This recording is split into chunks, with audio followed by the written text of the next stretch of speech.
Hello, and welcome to your weekly health tip.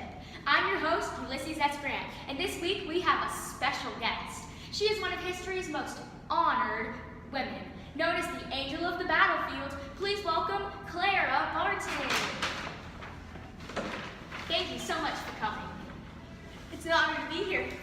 First, can you start by giving us an overview of your life before we dig deeper? Absolutely. I was born in Oxford, Massachusetts on December 25th, 1821. Yes, on Christmas. When my brother got into an accident, I found myself helping him more and more, which led me to want to help others. That's wonderful. Did you take on any other professions before you dedicated your life to people?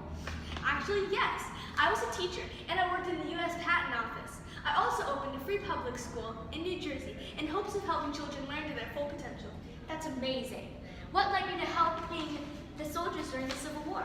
Well, as most women did, I collected much needed supplies, such as bandages for Union soldiers fighting in the war. But because I was inspired by my brother to help people to the best of my ability, I decided that the best way to help soldiers would be to go out on the battlefield in person.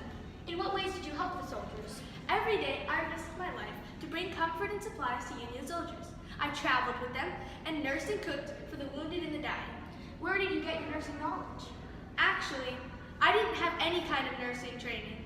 I was an independent nurse and helped soldiers with only my common sense and courage. What did you do after the war ended? After the war, I helped identify missing and deceased soldiers. President Lincoln selected me as the general correspondent for the Friends of Paroled Prisoners. What did you do? I was supposed to find missing soldiers and, if possible, inform their families of their fate. I heard that you researched tens of thousands of soldiers, answered over 63,183 letters from concerned families, and identified over 22,000 missing soldiers. Is that correct? Yes. That's amazing. What did you do after that? After the war, I still wanted to help people, so I traveled to Europe and became aware of the Geneva, Switzerland-based Red Cross. Who are they? They're Switzerland's Red Cross, and they're dedicated to the formation of national societies to give aid voluntarily on an annual basis. They were concerned with improving the treatment of wounded soldiers during wars. They are an international symbol of nonpartisan, nonprofit relief efforts and want to protect the lives and dignity of victims of armed conflicts and other situations of violence and provide them with assistance. How did it get to America? Well, on my way back from Europe, I became determined that the United States should participate in the worldwide Red Cross network. Who helped you accomplish this? I worked with friends and influential people such as Frederick Douglass, and we founded the American Red Cross.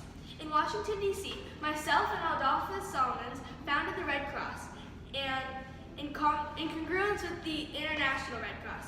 So I guess you could say we crossed paths to medicinal success.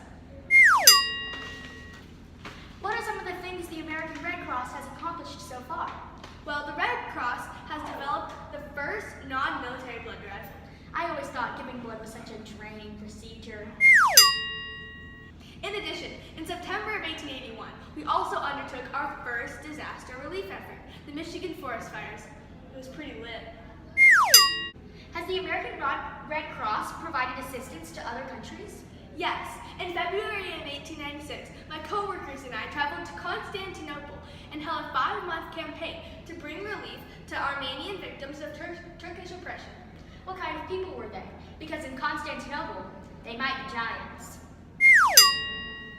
We also went to Cuba with supplies for soldiers fighting the Spanish-American War. This was the first American Red Cross war-related assistance to the U.S. military. That's amazing. Thank you so much for your time.